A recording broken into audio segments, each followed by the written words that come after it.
This is The Joe Gaither Show on BamaCentral.com.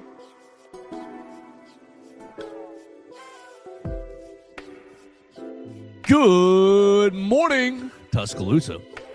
Good morning, Tuscaloosa, Internet World, West Alabama. How we doing today on a Tuesday? It's the Joe Gaither Show on Bama Central, BamaCentral.com. I hope you and yours are doing well. I am live in the Derek Daniel State Farm Studios. We appreciate Derek Daniel for sponsoring the program. Call Derek Daniel for all of your insurance needs at 205-758-3391. Like a good neighbor, Derek Daniel is there for all your home, life, auto, insurance needs. He can take care of you right here off McFarland Boulevard. So we appreciate Derek Daniel for putting us up every day and sponsoring and hosting the program. We appreciate you watching us on the Bama Central YouTube channel, the Bama Central Facebook page, listening to us on Apple Podcasts, Amazon, Spotify, wherever you get your podcasts. You can find the Joe Gaither Show on Bama Central. We really, really appreciate it if you're an Apple Podcast listener, if you take about 30 seconds today to go ahead and give us a review. We got a lot of listeners, not very many reviews. So if you got any time today and you love the show, go in there and give us a review on Apple Podcasts. We'd really, really appreciate it. The program is also brought to you by Purple Turtle Roofing. We appreciate Purple Turtle Roofing. You can visit them online at roofturtle.com for all of their products and services, metal roofs, shingle roofs, commercial roofs, industrial roofs. It really doesn't matter what your roofing situation is. Purple Turtle Roofing can take care of you. So check them out today at roofturtle.com. We're going to have a lot of fun today with my friend Theo Fernandez. You follow him at Theo Fernandez _ on the Twitter machine, covering all things Alabama athletics for BamaCentral.com, and currently working for Fox Sports, covering the World Cup that is coming up next month. So can't wait to have a little soccer talk next month, just here and there as we watch the nations battle it out in the World Cup. But today we're going to head out to the voicemail line. I got 2 voicemails today. We appreciate everybody who calls us on the voicemail line at 205-462-7340, extension 800. You can leave us a voicemail with your thoughts, questions, queries, or concerns. We're going to go out to the voicemail line. We're going to briefly touch on Alabama, the SEC softball tournament that started today. Alabama doesn't start till Thursday. We will have Katie Wyndham join us on Thursday to talk about Alabama in the SEC tournament. So we'll briefly mention that. There's another women's story that is a little bit spicy in terms of the Alabama-Auburn rivalry. So we'll mention that as well. But most of our time will be spent on football. I've got 2 football topics that I think will carry the day. Which Alabama football player has the most to prove in 2026? Is it one of the transfers? Is it Ryan Coleman Williams? Seems like the easiest, lowest hanging fruit, but I think you can go into the running back room. I think you can go into either tackle situation, flip to the defensive side of the ball. There's a lot of players that have something to prove. So I think Theo and I will have a pretty good conversation about that in just a little bit as well. And we invite you to jump in and give us your comments, questions, or thoughts on that as well. So with that, good morning, Theo. How we doing? You're looking great, sir. Thank you, Joe. I'm doing great out here. I had my first day yesterday. Just awesome, man. I got paid to watch baseball and, clip off highlights and edit, and they're kind of easing me into things. But, man, it's hard to not be in a great mood out here. I understand why a lot of people live in L.A., given there you go. Everything. Are you already friends with Colin Cowherd? I think I've got to build up to that. I think we're at least 3 weeks away from that one. All right, so in 3 weeks, we'll expect you to orchestrate Colin Cowherd joining us one morning. That's an assignment for a later date. Theo, why don't we start with the voicemail line? Because I think my man Hunter Brantley has some baseball conversations. I think Everett Osmer has a question about tonight's baseball game as well. So we'll start with the voicemail line. We'll react to each voicemail. I got Hunter and Everett Osmer on the voicemail line. You guys can call at 205-462-7340, extension 800. I watched a little bit of the pod yesterday, and I saw where y'all were talking about changes to the NCAA tournament in basketball, going from 64 teams to 76 teams. And yes, that is the worst tragedy in the history of college athletics. They just ruined the best tournament in American sports history. Ruined it. They just ruined it for inexplicable reasons that I can't even fathom. Like, it doesn't benefit anyone to expand the tournament. That's besides the point. Because I saw today where there will be an ABS system in the SEC baseball tournament. And I've been seeing a lot of the reactions on Facebook, Twitter, Instagram, you name it. And they're all like, this is bad. This is terrible. I don't love this. What are we doing? Why are we doing this? And I could not disagree more, because this is the best thing that's happened for college baseball in quite some time. This is great. This is great for the betterment of the sport, because these umpires, not trying to offend anybody, apologies if I do, they are awful. They're terrible. They are not good umpires at all. The strike zone's inconsistent. They don't know the difference most of the time between a ball and a strike. Why? I don't know. I don't know why it's so hard to get it right. But they have the hardest time getting calls right over and over again. They consistently are wrong. You look at this past weekend, State in Texas, umpire screws over, I don't know who was hitting. Can't think of the name off the top of my head. But O'Connor, he was pissed. He had the right to be pissed off. Got thrown out of the game for it. And that's the problem. We need to get these calls right. I don't care how it happens. Get the calls right. That eliminates so much from this game. Because now we don't have people screaming and hollering about, oh, if that was called a strike, if that was called a strike, we'd been out of the inning. Oh, if that was called a ball, then that would have walked, the bases loaded. We would have had the tying lineup, top of the order. There's one out instead of two outs. We had a chance to win. Blah, blah, blah, blah, blah. We don't have to hear that anymore. We don't have to hear people complain about getting screwed over by the umpire. You know what I'm saying? This is great. This is the best thing that's happened for college baseball in a hot minute. Embrace it. Enjoy it. My one gripe is, however, why are we doing this in the middle of the season? You know what I mean? Biggest conference tournament in college baseball, and we're throwing this out there. You know, I don't understand. I don't get that. But it is what it is. Let's see what happens. It might work, might not. Might be a good thing. Could be. I don't think so. A bad thing. Let's just see what happens. There we go. Let's see what happens with automatic balls and strikes, or basically the system, the challenging of the system that's going to be happening in Birmingham here very soon. 3 weeks away from the SEC tournament. Hunter Brantley on the voicemail line bringing it. I appreciate you, Hunter. That's great. That's a great call. And I totally agree. I think that it's going to be a very good thing for college baseball. If it is already in the MLB and they're challenging balls and strikes right there at the plate, you're hitting the head and you're embarrassing umpires because they don't know what the strike zone actually is. Look, I'm all for it. I'm all for getting the calls right. I'm all for the I think the coaches get 3 challenges per game is the way that I read that. Theo, correct me here in just a minute. But I think the coaches get 3 challenges per game on balls and strikes. And the only thing I disagree with, Hunter, is you talk about why are you rolling out in Hoover? Well, think back to, was it 2 seasons ago? It was 2 or 3. It was 2 or 3 seasons ago that you debuted the green base, the extra base in Hoover, and that's really where it became popularized. I guess we see the green base all throughout college baseball,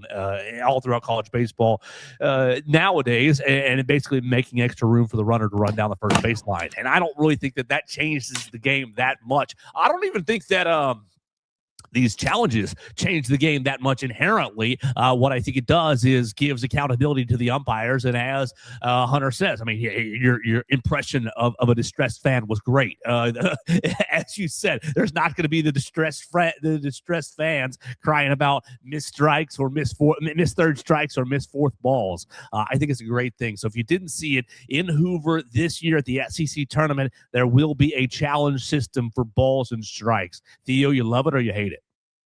I have 2 notes on this. One is a very, very valid criticism. The other is a take that I may rightfully get attacked for.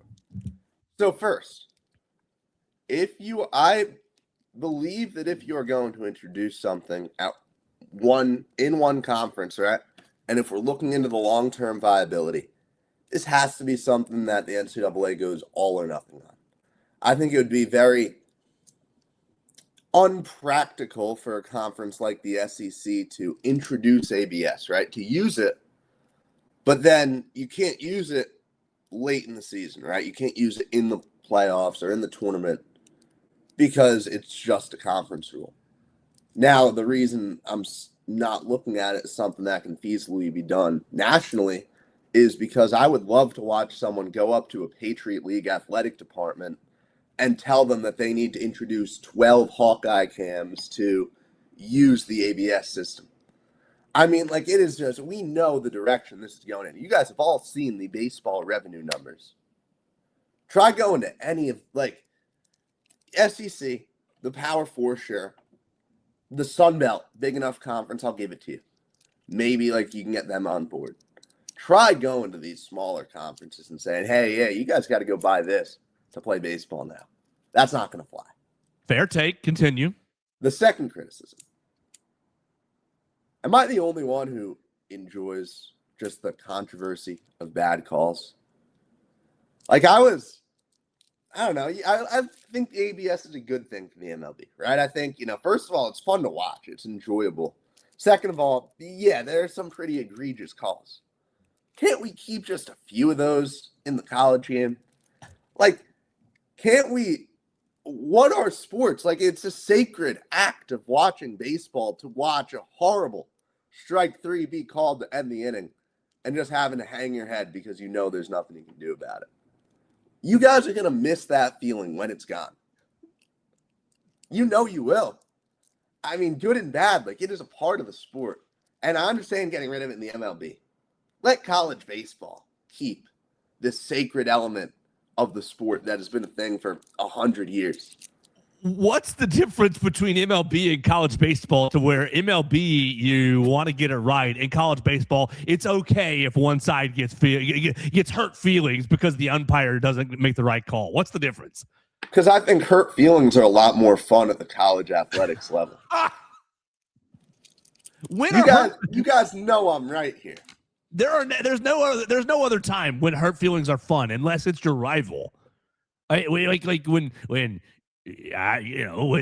my side wins a rivalry game, whether it's pro or college, okay, I'm okay if the other side feels bad about themselves and feels bad about, the umpire, ifs and buts are candy and nuts. Yeah, we don't have a Merry Good Christmas. But no, you get it right. The challenge system, throw the red flag, you tap the helmet, you get it right.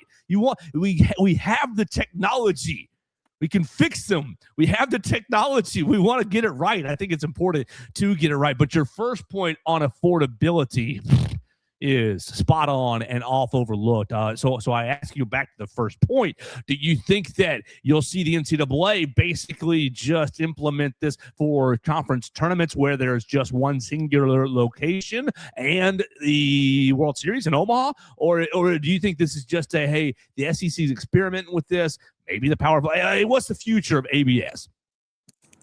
Maybe I'm overselling a little bit the difficulty of getting these cameras. I think any expense at this point in college athletics is something that every athletic program will be considering.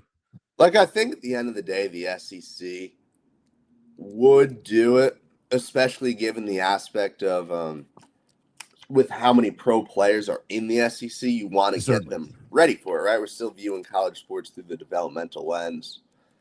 Like, I absolutely think the SEC would, whatever costs. I don't know. I admittedly don't know how much it costs. I just remember seeing a video of the, installation of the cams in the MLB. I really struggle to see a world where you can talk these smaller schools into it. And then I think it just becomes a thing of, well, do you as the SEC want to have this rule in place for the regular season, knowing that you won't be able to use the ABS system in the NCAA tournament? Maybe you do. But I think it's a cool experiment. I'm a little uncertain on whether or not this thing has a long-term future in the college game. But with that being said, I mean, things are only going to get cheaper, right? Things are going to get easier to do. So, yeah, I think if I was a betting man, I'd probably put money on this being a thing in some capacity in college sports within 5 years. I just don't know at what level. Sure. So we'll see what happens. And I think that they've used the Hoover tournament before, just like the Green Bays, to experiment with different things.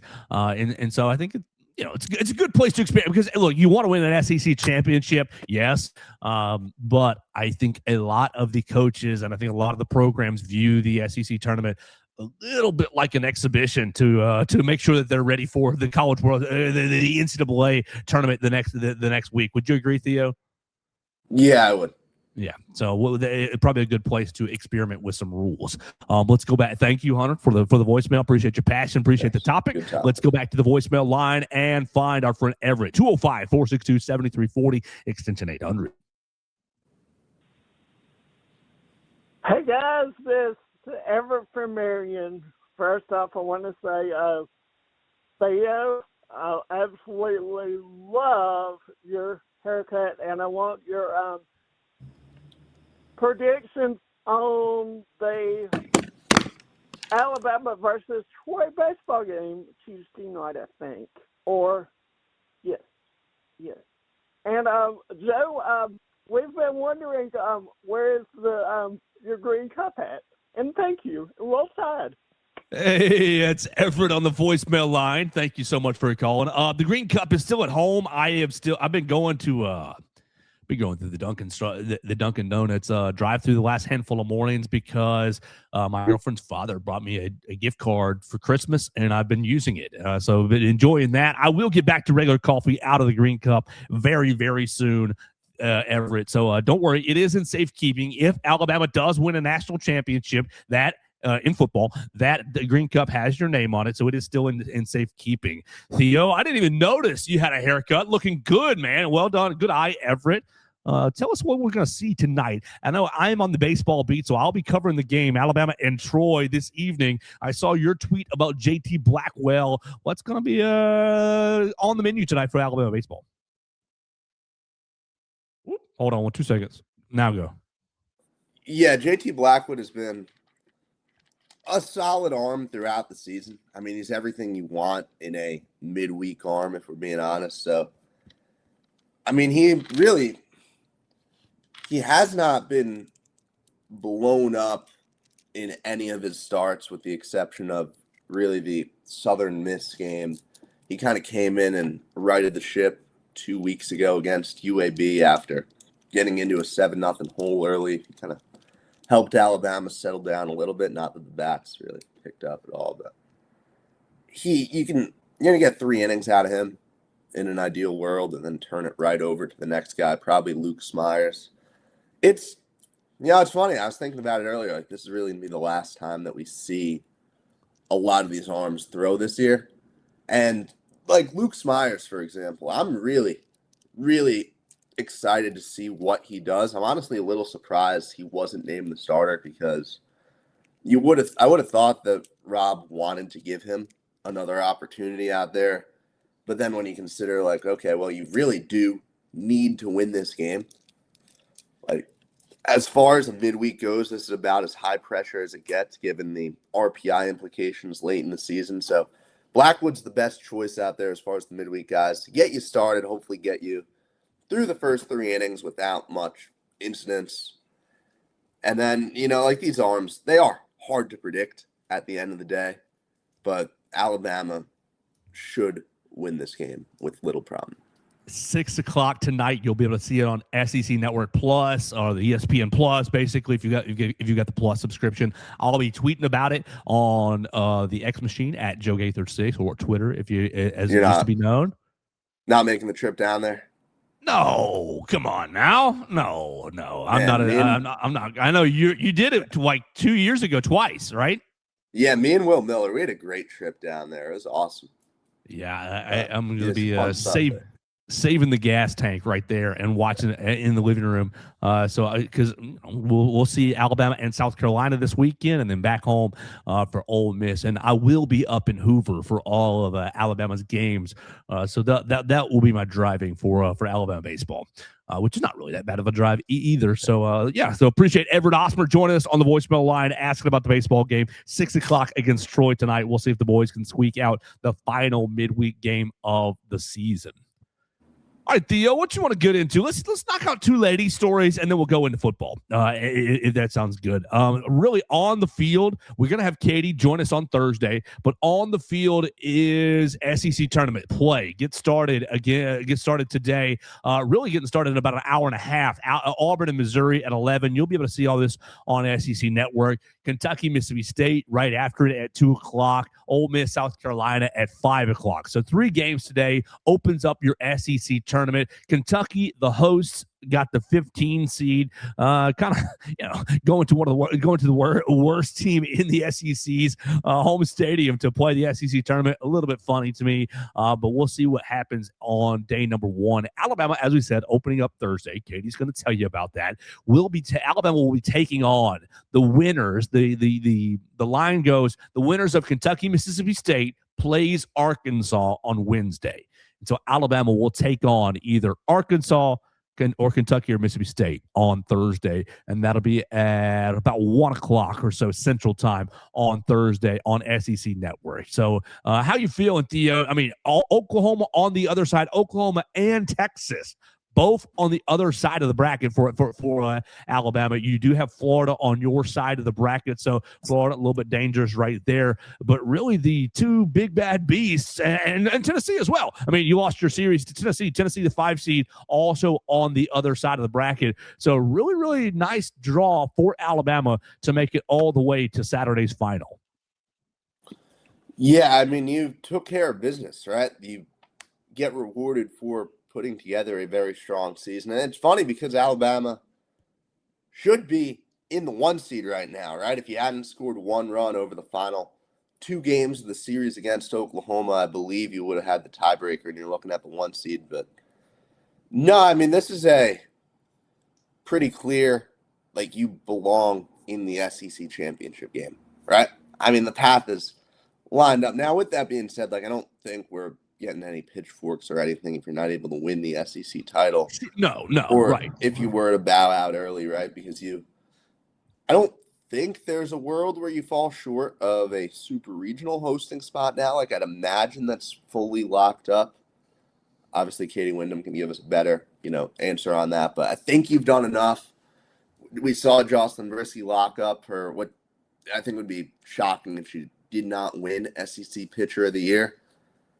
Like, you did everything you needed to. Hats off. Great season, Alabama softball. Give Pat Murphy Coach of the Year.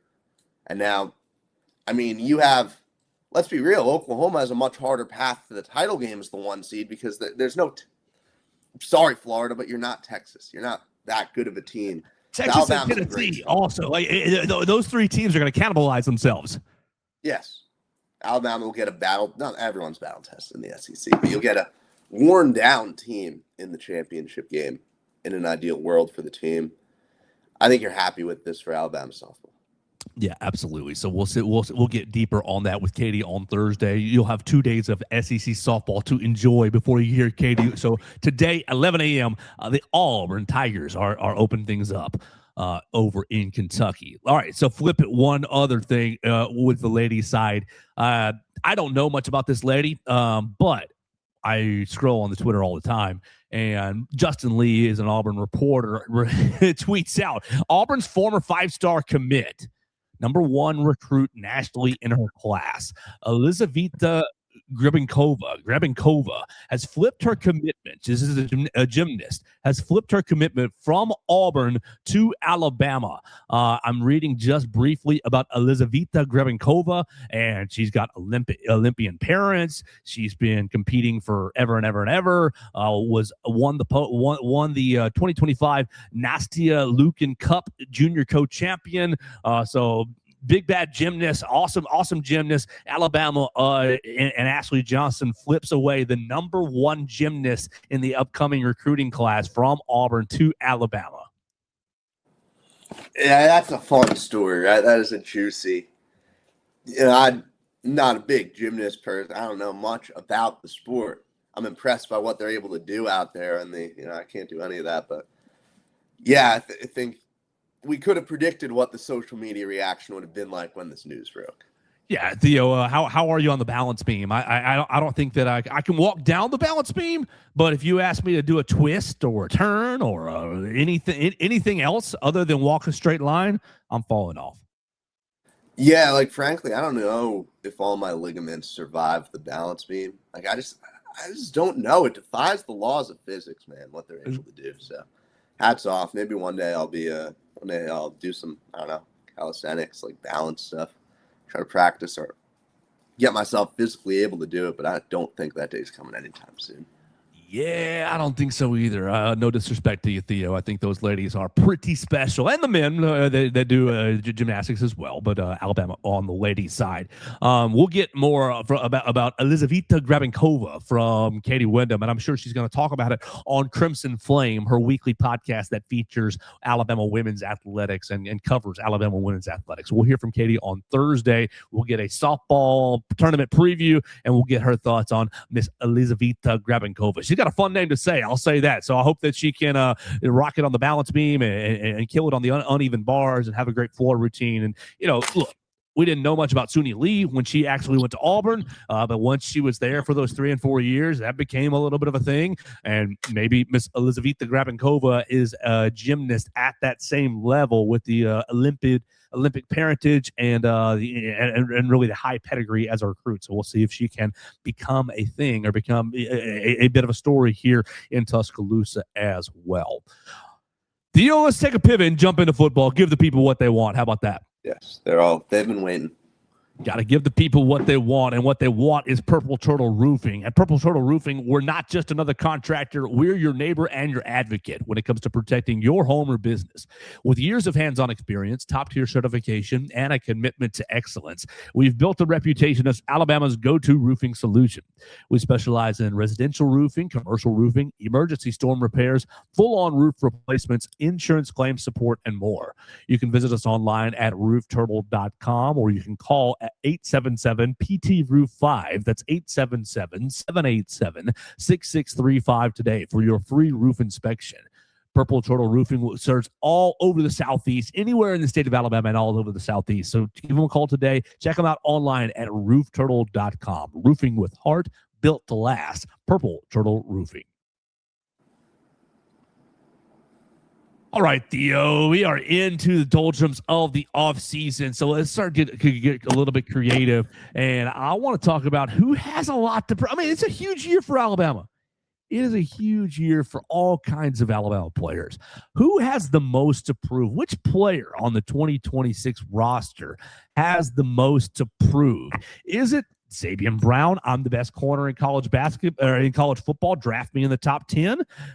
Is it Bray Hubbard? I'm better than a second-round pick. I am playing safety as a first-round pick, really type player. Is it Caleb Woodson? I am not really a defensive back anymore. I'm a full-time linebacker. Is it QB Reese? 3-star, so what? I'm QB Reese from Ramsey High School, and I've worked my tail off to earn this position and become Alabama's next dog at linebacker. Who is it a transfer? Terrence Green. It didn't really work out for me at Oregon. Devin Tompkins. People say I'm too soft against the run and I can't play on the defensive line in the NFL. Like, who do we think is the player with the most to prove? Ryan Coleman Williams seems like the easiest and obvious choice, and I think it's a great choice because of the sophomore slump and 17 drops on 100 and some odd targets over the last 2 years. Can the kid actually catch the football?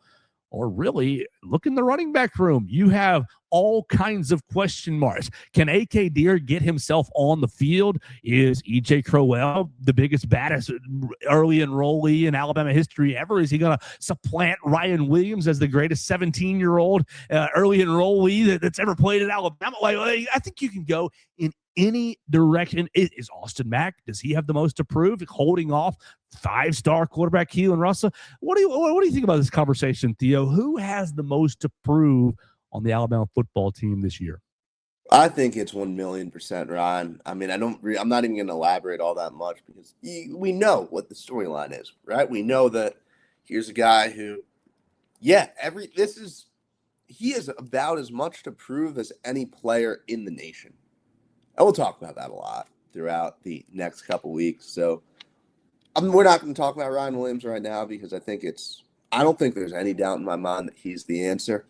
As far as somebody else on the team, think about that real quick.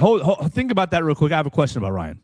Yes. So you want to go, you want to be a little more creative. I appreciate that. But sticking with Ryan right there, because I think that probably is the right answer. How many drops can he afford?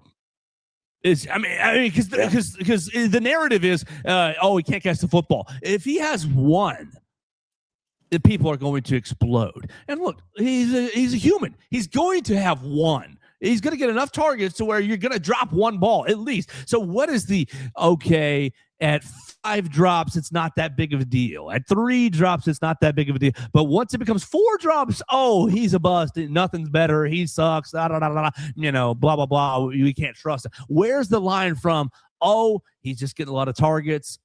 Sometimes that was a tough catch. He didn't make it. Versus, bum, not any better. We don't love him. We don't trust him. All cast off Ryan Coleman Williams. Well, Joe, I'm so glad you asked because this debuts the newest segment of the Joe Gaither Show.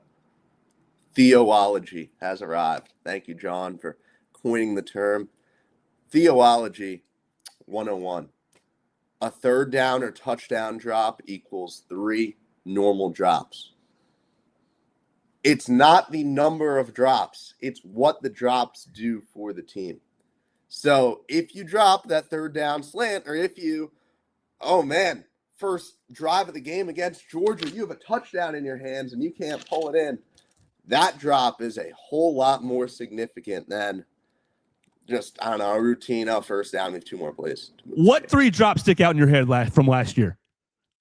Because I have Georgia 2 one. big ones. Yeah, that's the big one. I have a pass from the slant or from the slot in the first week against Florida State. And honestly, I have you can go number 3 Georgia in the SEC championship game drop if you want to go there, or for me it didn't matter at all. But the in the end zone against Eastern Illinois, you only have 3 snaps against Eastern Illinois. We're going to run you on a quick out route, and Ty Simpson throws it out to you, and you don't catch it for a touchdown. So maybe those 4 stick out to me in my head.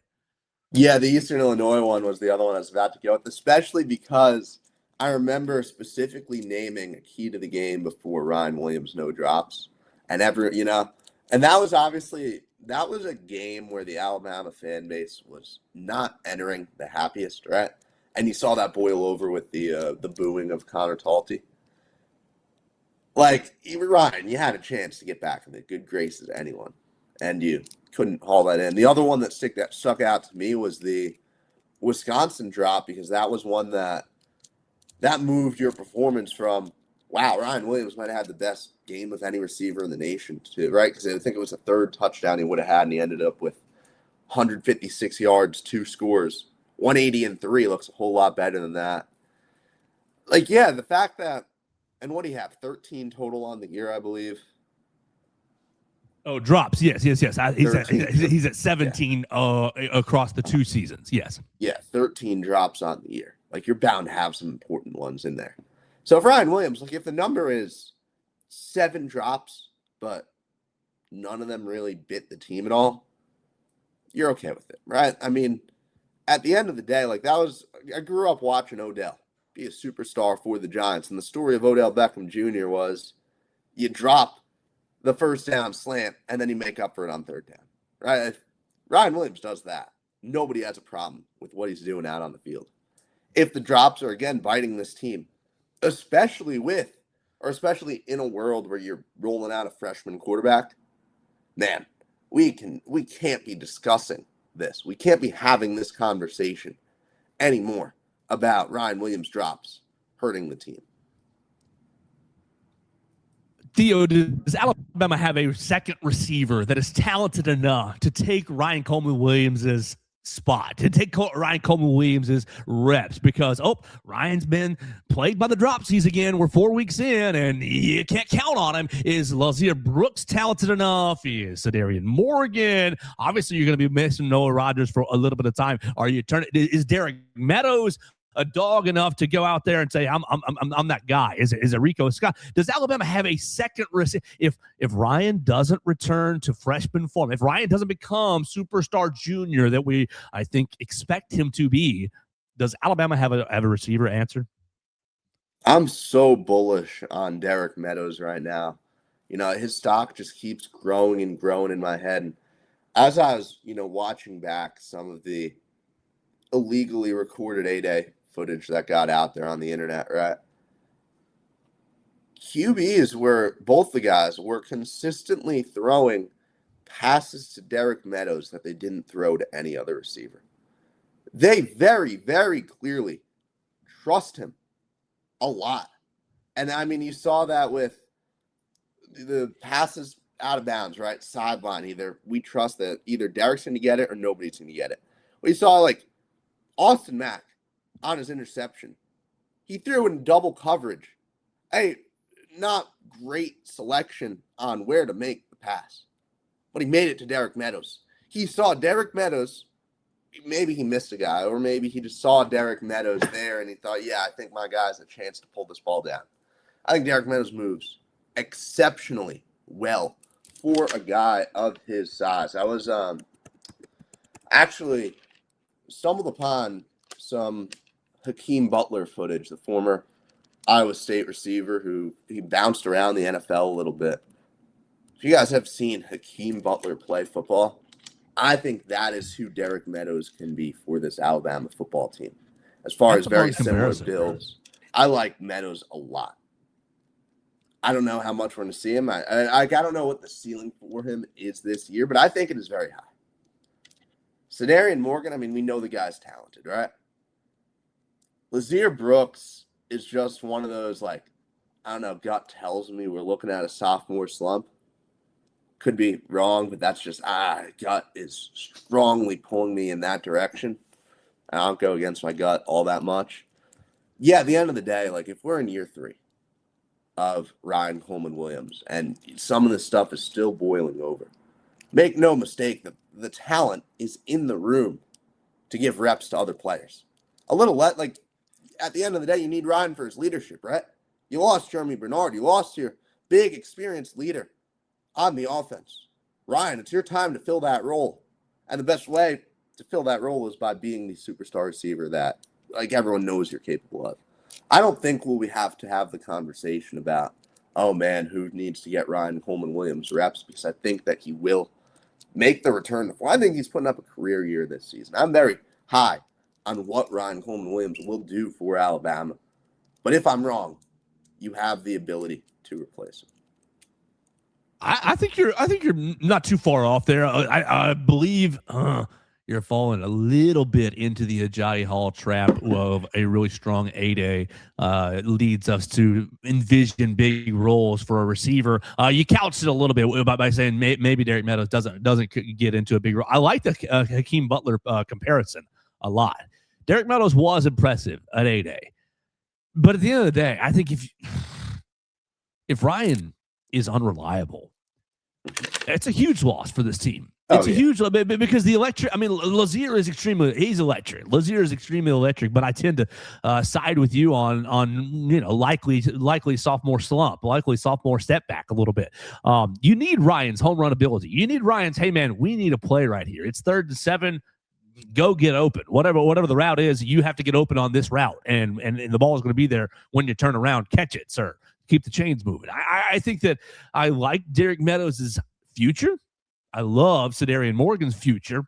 I don't trust either one of those guys in critical situations right now for this football team. Now, maybe that changes 3 weeks into the year as they've gotten reps and as they've shown it. But right here in May, if Ryan's not giving you that superstar receiver role, like not just the leadership, which I agree with, I think is a huge part, and I think it's an underrated part, and I think people can't quantify that, so they don't count it. You know, the average fan can't quantify that. So if they didn't see him catch 10 passes for 200 yards and 2 touchdowns, well, he was a bum. Well, if he's on the sidelines leading everybody or running, you remember the rideouts used to run the Brotherhood routes. I'll run my route super hard so you get wide open. I think he provides a lot of that leadership and the brotherhood routes, and kind of gets that. That's underrated and undervalued. But for this football team, you need him to be that dude. Yeah, I agree with that, and I think it's a solid correction on maybe I was a little too, optimistic on the other guys. I don't disagree with what you said. That's okay. I think those guys can be really good, and maybe 3 weeks into the season, I'm like, well, those guys are a lot better than I thought they would be, and their roles are huge. So we'll see. We'll see. Okay, so you were about to go in a different direction, because I think Ryan is probably the right answer of who has the most to prove on this Alabama football team.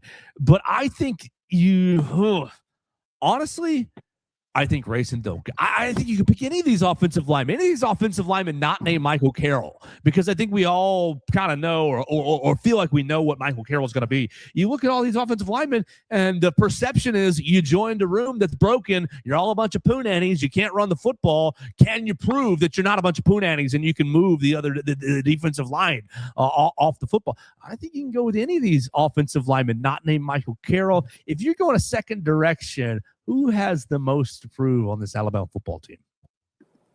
I think I'm pretty confident in my secondary answer being Yhonzae Pierre. Woo! From the perspective of, well, Alabama, you need this elite edge rusher, right? You need this guy who's going to murder the quarterback. How many times did we hear the word violence and talk about the word violence throughout the spring? Like, it is time for Yhonzae Pierre to be a killer for Alabama. And then, the expectations, he frankly didn't do all that much in the grand scheme of things last year. And you still have the expectations. 8 sacks is good. It's good, right? It's good, but it doesn't jump off the page at you. And even with that, people are talking about you as, oh, wow, here's a first-round draft pick, right? We spent 15 minutes on that last week. The expectations there. The production was previewed, and you're playing a position where, man, I'm sorry, I think Alabama has some talent elsewhere in the room. I don't know what your production looks like if Yhonzae Pierre isn't the guy. You don't have another Yhonzae Pierre sitting around on this team. So go out there and get Alabama the 13 sacks. Have a crazy season for this football team. And you will be rewarded with, if you get the number up to like 13, 14, we could very easily be going in the top half of the first round, because physically all the gifts are there to be a star at the next level, or a big-time player at least. There's a lot, I'd say, riding on this season for Yhonzae Pierre, because at the end of the day, let's just say, hypothetically, the last season was kind of flukish, right? And obviously I know 3 of those sacks came against Tennessee. You had the output over a couple of games that was really strong. If you don't deliver this season, we're not even having a conversation about Yhonzae Pierre at any level, right? You've previewed to the world what you can do. Now it's either you're going to rise to the occasion, or we're going to fall off, and we're going to be talking about, okay, Yhonzae Pierre, where is he going to play college football in 2026? Lot riding for him. Dallas Turner went 17 overall a handful of years ago, and obviously played Will Anderson second during his time in Tuscaloosa, until the year that Anderson went 2, 3 overall, and then 3, Dallas. Yeah. So you got it. I think Yhonzae's a good one, because Yhonzae can either go 12, 11, 8 overall, or he can become LT Overton, who went in the 4th round to the Cowboys, because I think that's a good pick. I think if he gets, oh man, 10 sacks, 11 sacks, then he's a top 16 pick. Is that the bar for him? 11 sacks makes him a top 16 pick. Yeah, over 10.5, I think is my number. I feel good about that. Yeah. Obviously Derek Thomas at 27. What's the next one? Derek Thomas at 18. Will Anderson at 17.5. Jonathan Allen in 2015 at 12 sacks. Is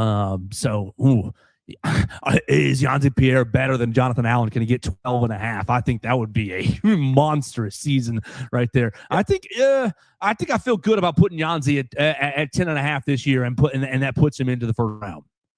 Yeah, I completely agree there. A lot of them are. Yeah, Allen was a first rounder as well for the Commanders at 12 sacks in 2015. So, yeah, I think Yanzi's a great answer. All right, so you went Yanzi as your second. I like that as a really good second. I think that I'm gonna go for my real solid second outside of Ryan Coleman Williams. Ooh, doggy. I think I'm gonna go with Devin Tompkins. Because I think Devin Tompkins has everything that you just talked about with Yanzi applies to Devin Tompkins as well. Can he play the run? You saw at SC him get pretty effective against the pass, but he was Mr. Ole. When he was on the defensive line trying to stop the run, going around blockers, trying to use finesse. I think he's going to have to find some get into his strength and really try to become more of that rock and hold the gaps, hold and press the gaps, so that he can stop the run a bit better. But if he can master that aspect of his game, I think he can become a top 2-round pick by being an effective 3 technique for this team, an effective 3 technique that sometimes plays bandit for this team. And I think that if he shows as a strong 3 technique that sometimes plays bandit, he's going to really entice a lot of NFL teams with his versatility. But he's gonna have to play tougher against the run. Now, you heard all spring long, DT, that USC tackle, USC defender, he's good. You heard a lot of good things about him out of the building.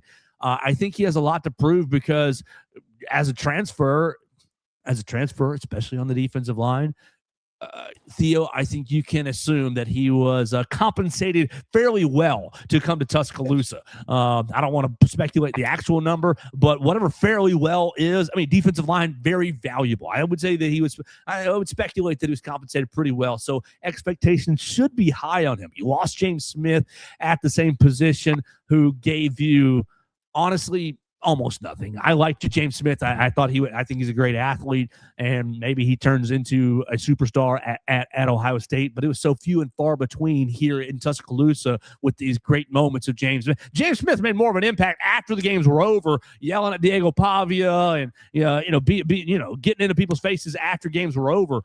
It might be than when games were actually going.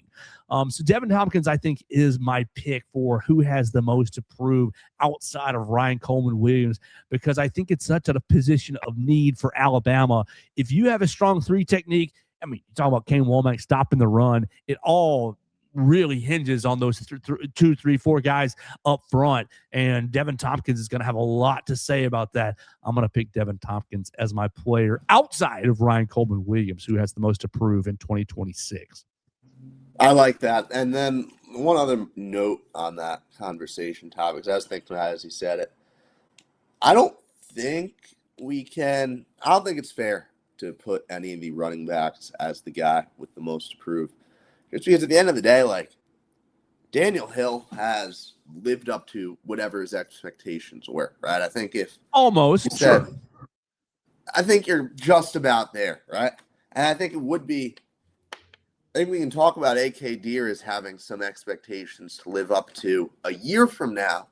But I don't know. Yes, I think they exist for this year, but I think it pales in comparison maybe to some of the other guys. At the end of the day, when you are a younger player, you'll always have a little less to prove because you'll have more opportunities to prove it if you fall short this year. So I think I'd leave any of the running backs out of it. And then, hey, if we're starting from right now, right, if we're including camp, there is still very much a world where Connor Talty is your starting kicker. And if that happens, will anybody, he'll have as much to prove as Ryan Coleman Williams. He'll have 1,000%. Yes. So that's a possibility, too.